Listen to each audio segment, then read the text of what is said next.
আসসালামু আলাইকুম সুপ্রিয় অষ্টম শ্রেণীর শিক্ষার্থীরা, তোমাদের বার্ষিক পরীক্ষায় বোর্ড থেকে বিজ্ঞান বিষয়ের জন্য যে নমুনা প্রশ্নটি দেওয়া হয়েছে, আজকের ক্লাসে আমি তোমাদের সেই প্রশ্নের অ্যান্সারগুলো তোমাদেরকে দেখিয়ে দেব। শিক্ষার্থীরা, গত ক্লাসে আমি তোমাদেরকে এখানে যে 15টি এমসিকিউ ছিল সেই 15টি এমসিকিউর সমাধান, এর পাশাপাশি এখানে 10টি এক কথা প্রকাশ, অর্থাৎ এখানে 25 পর্যন্ত সবগুলো কোশ্চেন অ্যান্সার আমি তোমাদেরকে দেখিয়ে দিয়েছি। আজকে আমরা এখানে খ বিভাগ থেকে সংক্ষিপ্ত প্রশ্নগুলো থেকে শুরু করে বাকি যে কাজগুলো রয়েছে আমরা ধারাবাহিক পর্ব অনুযায়ী তোমাদের সবগুলো কাজের অ্যান্সার দেখে দিব। চলো শিক্ষার্থীরা, তাহলে আমরা ক্লাসটি শুরু করি। তার পূর্বে তোমাদের সবার প্রতি ছোট্ট একটা রিকোয়েস্ট থাকবে, তোমরা যারা আনন্দ স্টাডি এই চ্যানেল নতুন অবশ্যই চ্যানেলটি সাবস্ক্রাইব করে রাখবা, আর যারা করেছো তাদেরকে অসংখ্য ধন্যবাদ। এক্ষেত্রে কিন্তু প্রতিটি সংক্ষিপ্ত প্রশ্নের অ্যান্সার কিন্তু 2 করে দেওয়া হবে, অর্থাৎ 10টি প্রশ্ন দিতে হবে, তোমাকে 20 মার্ক দেওয়া হবে। চলো আমরা এক এক করে দেখি। 1 নম্বর বলা হয়েছে, সমদ্রুতিতে বৃত্তাকার পথে ঘূর্ণায়মান কোনো বস্তুর ত্বরণ ব্যাখ্যা করো।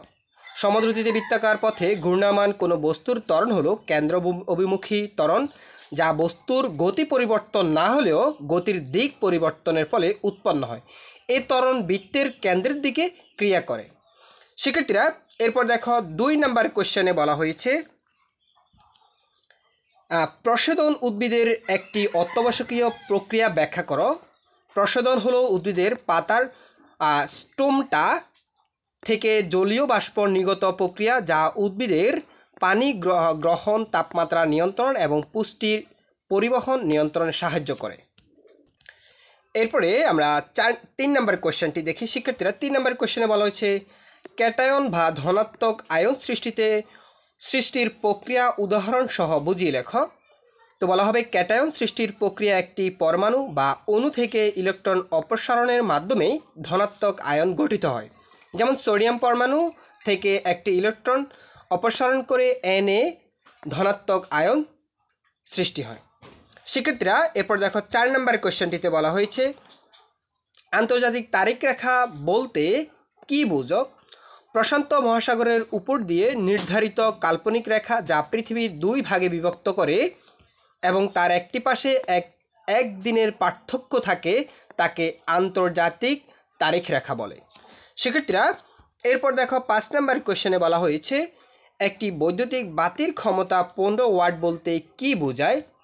একটি বৈদ্যুতিক বাতির 15 ওয়াট ক্ষমতা বলতে বোঝায় বাতিটি প্রতি সেকেন্ডে 15 জুল বা এই যে দেখো 15 জুল শক্তি খরচ করে যেই পরিমাণ আলো উৎপন্ন করে সেটাকেই নির্দেশ করে। এরপর দেখো শিক্ষার্থীরা, আমরা 6 নম্বর কোশ্চেনটি দেখব।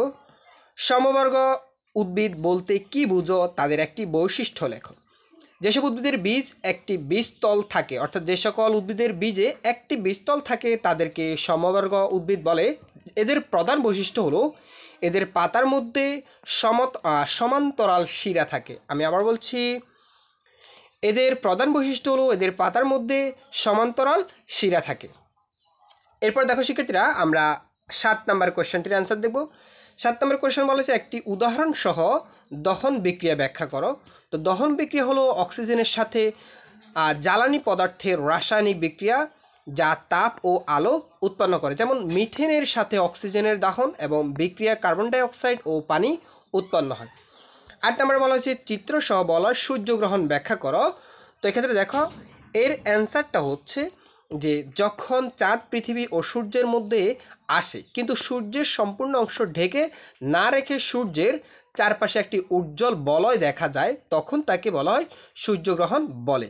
ঠিক আছে শিক্ষার্থীরা, এরপরে দেখো 9 নম্বর কোশ্চেনে বলা হয়েছে, পৃথিবী পৃষ্ঠের একক ভরের একটি বস্তুর ওজন 9.8 নিউটন বলতে কি বোঝায় সেটা লিখতে বলা হয়েছে। এখানে পৃথিবী পৃষ্ঠের একক ভরের ওজন একটি বস্তুর ওজন 9.8 নিউটন, কারণ পৃথিবীর মহাকর্ষ ত্বরণ জি ইকুয়ালি হচ্ছে 9.8 মিটার পার সেকেন্ড, যা বস্তুর ভরের উপর ওই পরিমাণ বল প্রয়োগ করে।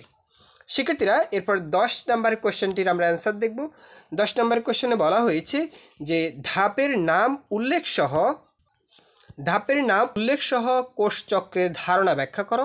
তো এক্ষেত্রে দেখো যে কোষের বৃদ্ধি ও বিভাজনের ধারাবাহিক প্রক্রিয়াকে কোষচক্র বলে, যার প্রধান ধাপগুলো হলো ইন্টারফেজ এবং মাইটোসিস, বিভাজন। শিক্ষার্থীরা, এর পরবর্তী ক্লাসে আমি তোমাদের এখানে এই যে ঘ বিভাগের যে প্রশ্নগুলো, এই প্রশ্নের অ্যান্সারগুলো কিভাবে লিখতে হয় সেই সেই প্রসেসগুলো তোমাদেরকে দেখিয়ে দেব। শিক্ষার্থীরা, সেই পর্যন্ত তোমরা সবাই ভালো থাকবে, সুস্থ থাকবে, আর আমাদের আনন্দ স্টাডি এই চ্যানেলটি সাবস্ক্রাইব করে আমাদের সাথেই থাকবে। ধন্যবাদ সবাইকে।